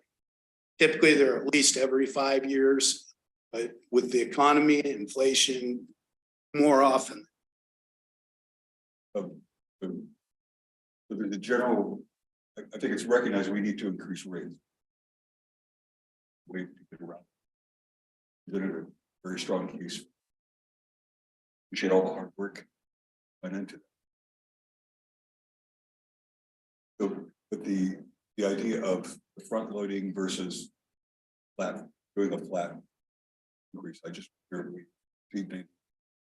Are there any focus groups or have we made feedback specifically on, hey, this is the right thing to do? Is this the right way to from our standpoint, from a physical responsibility standpoint, it's the right to do, but the ratepayers body that approach versus some other enforced scenario. Do nothing, back load or ramp up, flat, and then what we're doing now. Have we received any feedback about those? You know, not specifically, because again, we've received practically no feedback up to this point. Once people get their notice, they typically do. Historically, you know, people look at it differently. Some people have to ramp up their CIP. Some people do that. I get concerned about ratepayer burnout on that. In the past, with some of the big decisions we've made, we've tried public action committees and getting them here. Typically, much like the Phoenix Lake issue, you get one or two very interested people who show up.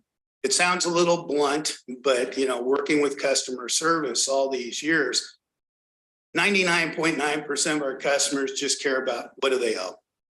You know, if they get the newsletter, they throw it away. If they open it up, if they hear about this meeting, protest, whatever, it's just, you know, it's kind of like PG&E running an ad in the paper. Here's your rate increase. You might mention it for a month or two, but it's inevitable. We do our part. We encourage people. I mean, if we go ahead and send this notice, and I had the wrong date on there. I don't know if anybody noticed. It still says March 30th. If we were to adopt this by the next meeting or get authorization, we would mail it out April 27th. And that would get us a rate increase as of August 1st underneath this.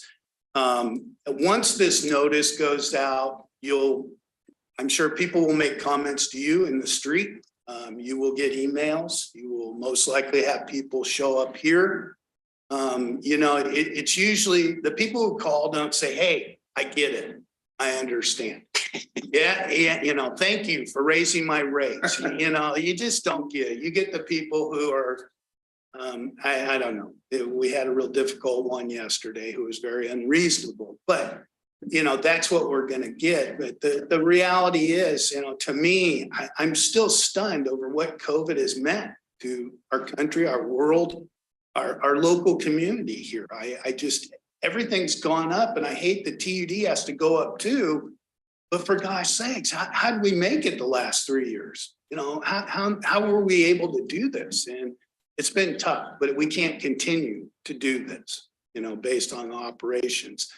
You know, it's certainly to the board, if you think, you know, a more viable option is to flatten it out or spread it or anything else. But from a financial standpoint and what this district does and what we have accomplished, that's why we're proposing, recommending that we correct it right up front. And then we're not going to have big ones after that. And, you know, to go back to PG&E and that sort of thing, you know, when we first started talking about PG&E, my comment was, how are we going to afford this? What are we going to do? And, you know, the end result is we have to do it. You know, I mean, this 100-year thing, we have to do it, and we will find a way. Whether that's with PG&E's help, the government's help, our ratepayers' help, everybody else, a combination, we will find a way. And, you know, I just can't turn around, propose twice as high an increase because we're hopeful that PG&E is going to show up in the next several years. Gosh, I hope so, and I'll do everything in my power to do that, but we'll find a way to fund it. But to tell somebody I need an extra $4.5 million for operations, I don't know. I mean, I don't know what the operation costs are anymore and what we're doing with that. So, but anyway, I know this is going on too long for your purposes, and I see the eyes, but you asked the question, and that's my honest response. Appreciate that. Yeah. Any more comments from the board? Question, what happens if we actually have a customer protest? The 50% plus one vote, what happens to this?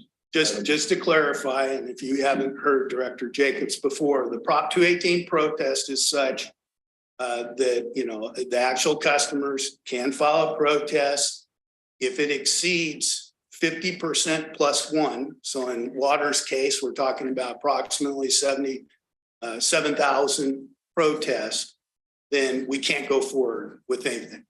We start over.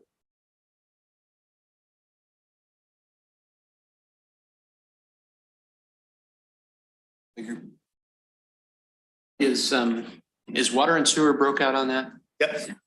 So when you file your protest, you have to indicate whether you're a water customer, a sewer customer, or both, and which one you're specifically protesting. Okay. You protest both, one or the other, or anything else.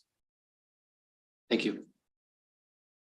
Sure, Barbara. Steve, in the last presentation, you said that we had depleted our reserves. Were you referring to the sewer reserves for our new plant that we have spent down? More generic, if you will. I think you've heard me say in the past in that previous board actions were to spend water reserves instead of raising rates for many years. And so as a consequence, water really does not have any reserves. We have a reserve policy. We're trying to get there. We're making progress.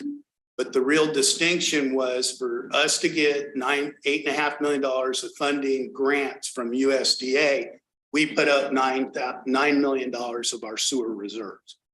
And essentially we had sewer reserves because of the way the rates used to be broken out into different categories for sewer.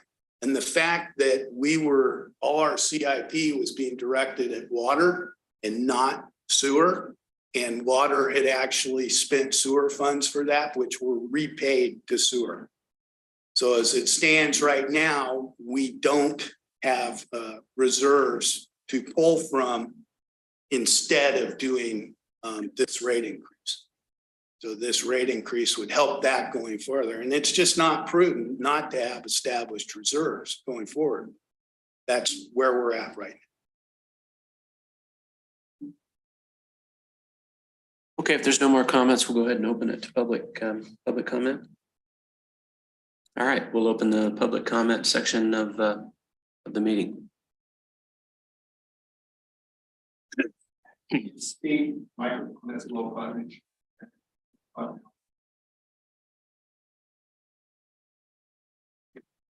Thank you. Elena Linehan, ratepayer. I'm your ratepayer that always read the newsletter that came with Bill. Thank you. I have an advantage over the average ratepayer because I've heard this presentation twice now, and I also attended the coffee talk where I was able to ask questions directly to the staff. And I understand the concept of having the large increase the first year and the smaller one the next 4 years. It makes sense to me. It seems like a valid approach. My personal finances are far different from yours, but it would be the same approach I would use if I had a large credit card bill. I would get that paid off and then still spread it over five years. The presentations that you've given are very good. It's very clear. It's very understandable, and everyone would come to these presentations, and if they attended coffee couches, they would probably be feeling very much the way that I feel as well. I also understand the need to secure our water rights, and if people does change their approach and make that available to us. That TUD does need to make sure that we secure that. That we should, I understand we get the first priority, we should grab that before whoever's second on that list grabs that. As a ratepayer, I'm assuming and understanding that that would probably involve another large increase rates separate from this. So when I heard about this rates originally, I thought, my gosh, that's gonna be 30+% this year, and I'm gonna have to steel myself for farther down the line that when we get access to water rights, that I, as a ratepayer, part of that. If you can find other sources of income, that's fine. Don't mind that at all. But as a ratepayer, I understand that. Thank you, Elena.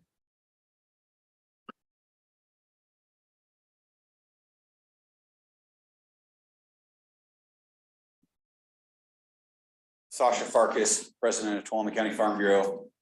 Here just to talk a little bit about raw water rates. Aren't presentation, but it sounds like they're still going to go up. We felt for a long time they do need to be looked at separately, analyzed separately. Mr. Sheffield said a huge ask to do that. It was 15 years ago. I got spreadsheets from the district to start looking at it. It's like, this isn't that simple. Correct me if I'm wrong, but currently, you know, when it comes to a lot of staff time, management time, it's just divvied up raw water versus treated water based just on percentages of water usage. One of the things that gets looked at is, I think if you were to imagine a small irrigation district or raw water district alone with treated water, level of staff, a lot less.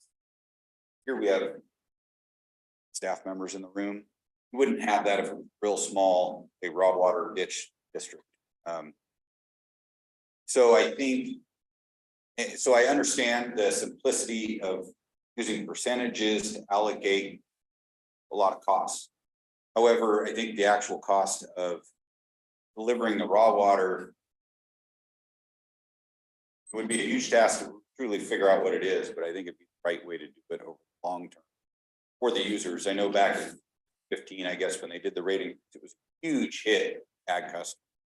When they combined all those different raw water rates, it hit a lot of farmers and ranchers extremely hard. Some of them are paying double or triple of what they were paying those base fees year round, but they're only using water for 5 or 6 months a year. Some years a little longer, some years a little less. It was mentioned, you know, the raw water customers are paying for staff to float snow, things like that. I could see some needs for winter maintenance if it was a raw water type district, but if we're not delivering water year round, that maintenance would drastically reduce time. And I don't think there'd be as much cost incurred as if we're trying to keep ditches open to keep treatment plants going. So a very complex issue. And I think over the long term, district needs to look at true costs of delivering that raw water on the ditches, not to the treatment plants, to the users, the ag users and other users of that raw. So hopefully the district can figure out a way to break out that raw water from the rate increase and actually have a better approach of figuring that out other than just a percentage base they've been doing. Thank you, Mr. Farkas. Anybody else? How about on the web, Corey? Not that I see at the moment now. Matt? Bring it back to the board. Director Ringen. I'd like to make a motion to direct staff regarding authorization to issue Proposition 218 notice. Is there a second?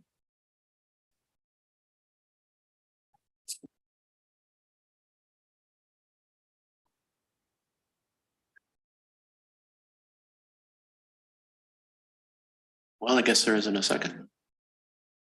So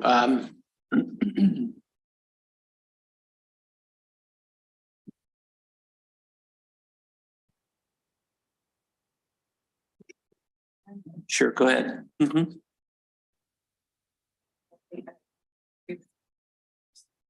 comments about. Your microphone's off.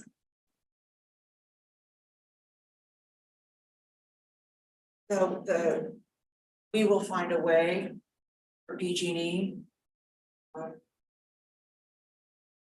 Would be easier to find a way with that big jump and increase the first year. So I appreciate your comment about that, because that would make that, if PG&E gets into gear, we can find a way easier with a larger pot of money.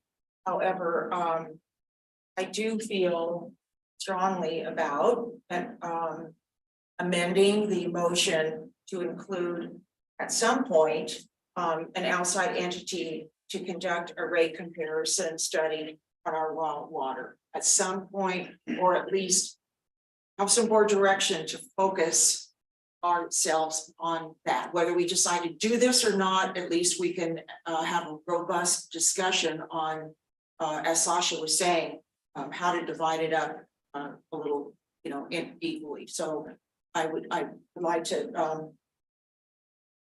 I'm kind of torn, because the objective I'd like to achieve is better water quality for all of us, including our raw water users. So it's a water quality thing for me that I would like us to focus on, but I would like to amend this motion. Did you say the 28% first year? Yeah, it's Okay. As listed, right? as listed, right? Which to me, that does take care of not take care of, but gives me some confidence in that we will find a way. Provided that at some point, let's say within the next year or two, we have an outside entity conduct a rate comparison study on our water.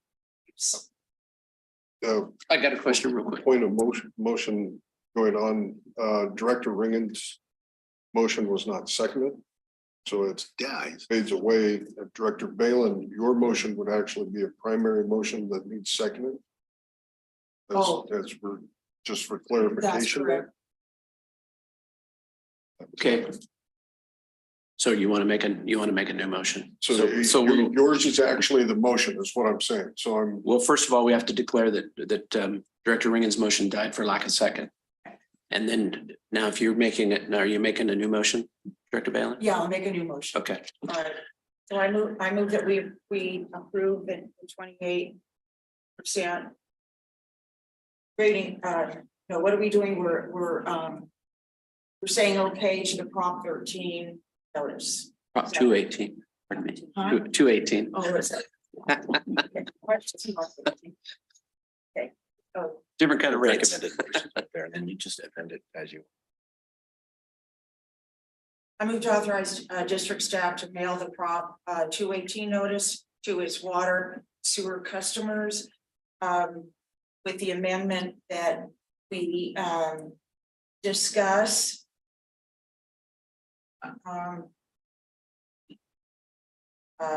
use of an outside entity to conduct a rate study on our call.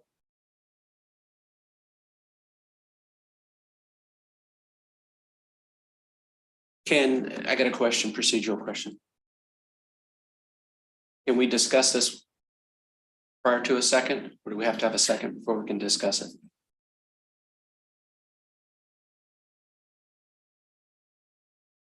Motion. She has a That's for- first and then a second and then discussion. Okay. could you not ask for clarification on her motion? Yes. Okay, So- yeah, that's what I want. I want a clarification then. Okay, so you're asking for a discussion And yes, to require a discussion. to require a discussion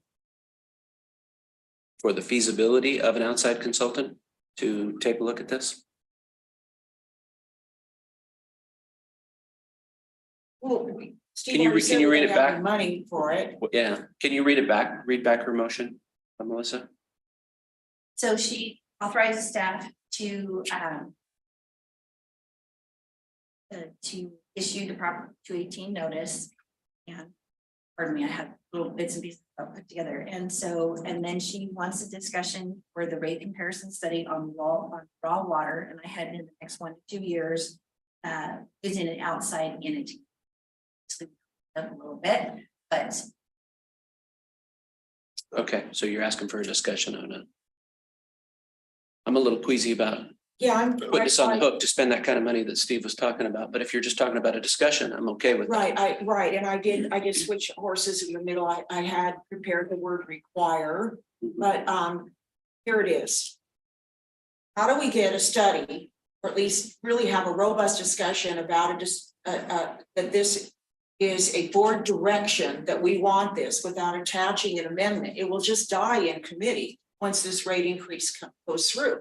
That's my concern. I think we need a full discussion with the farm people, with the ditch customers, other than me, on this topic. And I don't know how to get it, launch it, and without attaching it to this amendment. So if we don't have to, if we can talk about full board discussion, put it on the CIP, whether we do it or not, but we have, whether we actualize it on the CIP or not, but at least it's there. And that we have a discussion about it. And so I guess it would be the feasibility, we could say. Okay. All right, you I'm just want to frustrated. restate it? Why don't you restate it here so that we can try to move on here? Restate your Okay. motion. Amend the motion to include. All right. Would be require the board Mail the and staff 218. Yeah. to discuss the idea of an outside entity to conduct a rate comparison study on our raw water. Okay. I'll second that.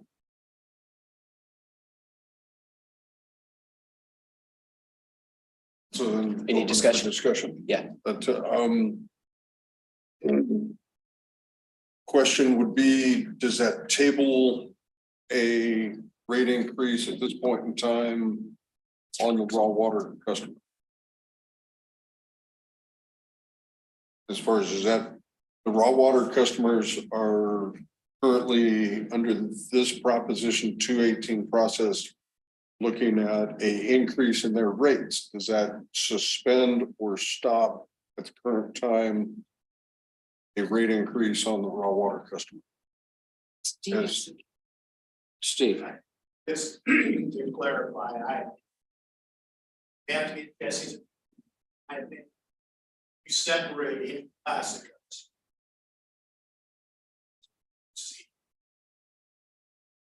Our customers is fortunate, one to pay process, the pitch customers are separate.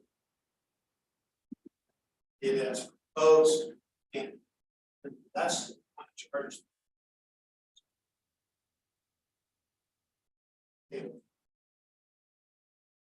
However, if my understanding of what, keep on calling you President Balin, Director Balin wants to do is to eventually conduct a study, use an outside firm like Raptelis or somebody to help guide us through a raw water rate study. And at the conclusion of that rate study, if it suggests that we need to lower their rates, then we can, go through another 218 notice to amend our rates, period. If it suggests that we need to increase their rates and we've adopted this 218, this rate say we cannot without going through another 218 notice. That's, yes. Is it? We may have to go to us.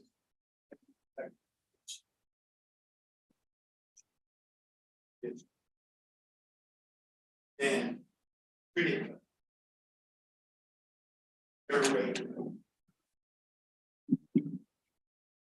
That's correct. I was trying to stay away from all the details of what that study, let's not jump to some conclusion of what that rate study might tell us. Let's all come to that conclusion together.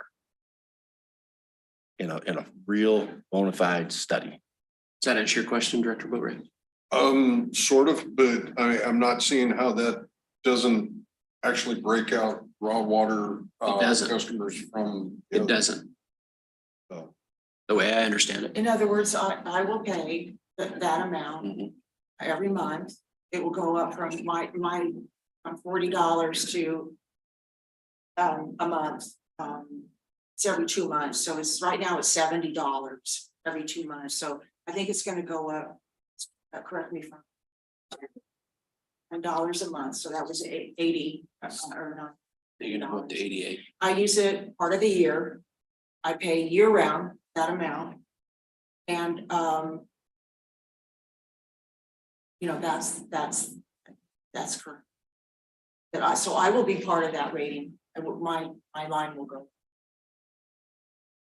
So the only thing that will actually change from this resolution is then possibly a study, but just a discussion on the raw water rates. I'm trying to. Yes. What will we get out of this? So like Sasha said, it's the breakdown. Okay, it's the distribution, it's the prorating of who pays for what in our system compared to other irrigation districts, and look at who pays for what. Placer County has 6,000 or 7,000 ditch customers. Okay, so they have a different mechanism. Okay, EID, they factor into their raw water users the maintenance and improvements on the system from early ag days, okay, before water districts were formed. So other folks have different ways of, like Sasha said, if the ditch customers aren't using the water in the winter and that water's going just for distribution for treated plants, let's just look at that. That's what I'm asking, is let's look at how it is so that we're informed. So I mean, I meet somebody at Save Mart and it's like, I don't really know, you know, how it's prorated. You know, It's a discussion. That's what we're asking, is to find out about how it's prorated.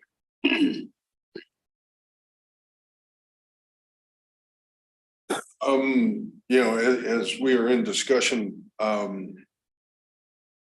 yeah, I find myself in a position, Director Ringen's motion, I wasn't in support of that, and I'm not totally sure. Well, I actually pretty much will know. Hey, I'm not in support of this motion that we currently have, based on the fact that I think the front loading is too much. It continues us in a fashion, especially in the treated and raw water side, that in year 27 or 28, whichever that, you know, comes up, that the board at that point in time is going to be looking at another substantial rate increase, because this board did not adopt a continuing and ongoing increase. And I agree, the costs have gone up. There is definitely a need for this. It's what I disagree with is the format of the front loading and pushing this out there all at once. Certainly, I think if we haven't before seen a wave of protest on a Proposition 218 process here at the district, this one will certainly show us how much our community and ratepayers are paying attention to what we do. I would support across the, you know, more of a balanced issue. And each one of these increases, be it in January, July, or August, wherever the rate increase is due to go into effect, the board at that moment in time has the ability to decrease. They cannot increase the amount going forward. It just, I feel my hands as a board member are being tied up by front loading this, and any subsequent vote or movement to increase the rates are going to do that. I certainly agree that financially there are differences in whether you front load this or whether you have a balanced pay. And flat, rate increases along the way. So this district I worked here for 32 years. It never had the track record of having a balanced increase. I've seen my cable bill go up a couple dollars every year. Seen my wireless telephone bill go up a couple dollars every year. Balanced approach and keeping everything even, then you don't have to right the ship by throwing out there such an increase. Anyway, that's one.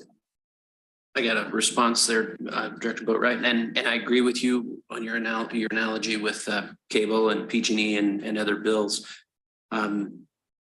Unfortunately, we haven't had that luxury to be able to do that like they do. And it's like Elena said here, if you got a credit card bill, you're better off to pay a bunch of it off first. And that gets us over the hump. And then if inflation goes back down and we don't have to charge those smaller rate increases in the years ahead, then hey, I'm all for it. In fact, I hope that's the case. But what it does do is it helps us to get back on track, because we have spent an enormous amount of money, inflation related, over the last 2 years, Steve? 3 years. Okay, 3 years. And I don't like it. I don't like it, but I get it and I understand it. And I think it's the proper thing to do. Just my feelings. Anybody else? Got a question. Director Jacobs. One of the scenario of doing the level rate increase, you said we would have a deficit of how many million? 13 million. So the cost associated with doing a level rate increase versus front-loaded rate increase, $13 million. So the question is it worth $13 million to do flat level increase versus a front load? I stay away from the terms front loading, because that's not what this is based on. This is not like, hey, we're but yeah, you correct it in that front year, then that pays for the next. One of the reasons we propose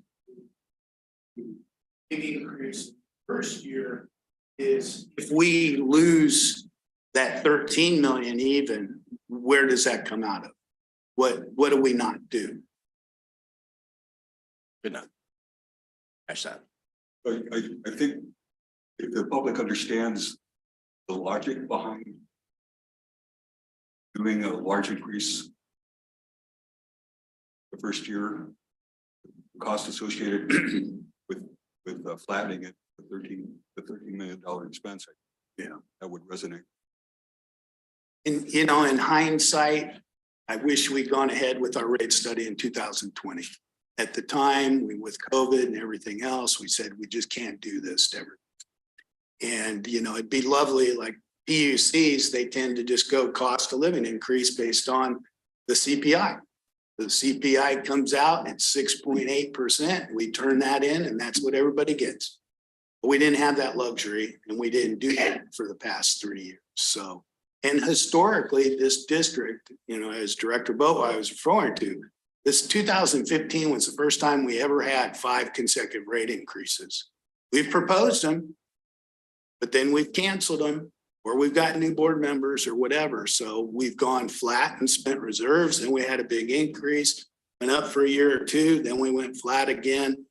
So it makes the most sense financially to get us on foot, and it won't leave us short in those outer years because we do have inflation built into that. And this is about us operating more smarter and, trying to control cost wherever we can. And some of these improvements we've made are really starting to pay off. as well, so.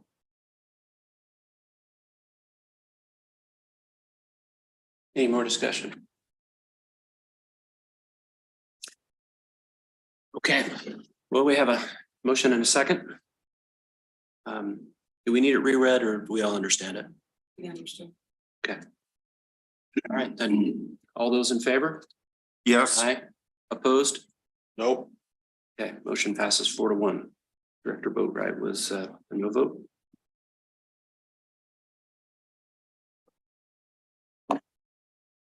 Okay.